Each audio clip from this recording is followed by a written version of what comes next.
Scott, this is Jerry over at Finn Tire and Auto. Have your vehicle up on the rack right now doing the safety inspection. We did try to see if we can get the noise from the blower while the heater or air conditioning was on. We did not confirm the noise. The technician was able to confirm the noise from the rear, like a clicking noise in reverse. The rear brake drums and shoes were done about 14,000 miles ago, last year at some points. Ultimately, what we're recommending, we think this is where the noise is coming from. You see, you got a very glazed surface. Ultimately, what we do, and periodically with drum brakes, you have to do this. You have to clean the shoes, scuff them up, clean them, and adjust them out. And then we also take and scuff up this surface. That way, you have a good, cross-directional surface so the brakes aren't working properly. Going up to the front of the vehicle, passenger front, we had an issue right now with, you got the rotors here, the pads we took out. If you look at this brake pad here, if you see the pad thickness across is uniform.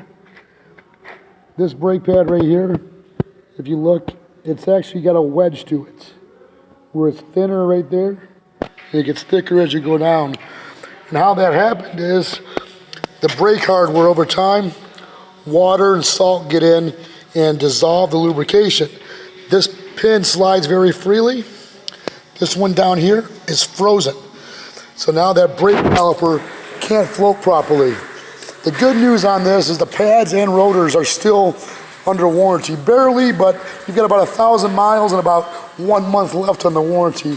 So if you wanted to address it, all you would do is you would pay for the price of the rubber boots that protect those pins, and then pay for the labor to heat it up and remove it.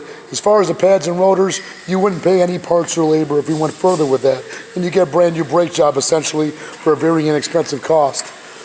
Other thing the technician wanted me to bring to your attention, it's up on the lift right now. If you look underneath, you're gonna see all that engine oil that is coming down. It's a pretty good amount. What we would recommend doing is starting off with the valve cover gasket. You see that's the topmost seal right now is the valve cover gasket, and it's obviously leaking, and that oil can leak down to the bottom. If there's anything leaking below that, I really couldn't tell you until we take care of the highest leak on the engine and then degrease it. But doing the valve cover would obviously be a smart thing to do and most likely will take care of your issue. There are a couple of maintenance recommendations from the past that I'd move forward. One would be draining and filling the transmission fluid. Another would be flushing out the brake fluid.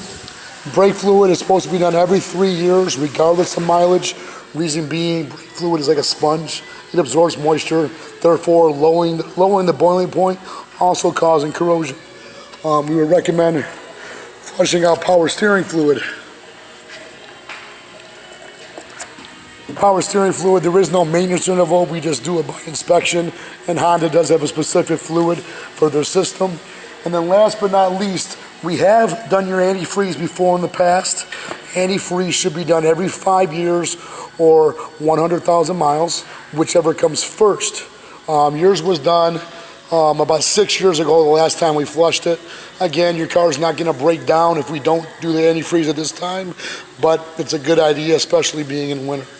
When you get done viewing the video, please give me a call, 440-439-2244.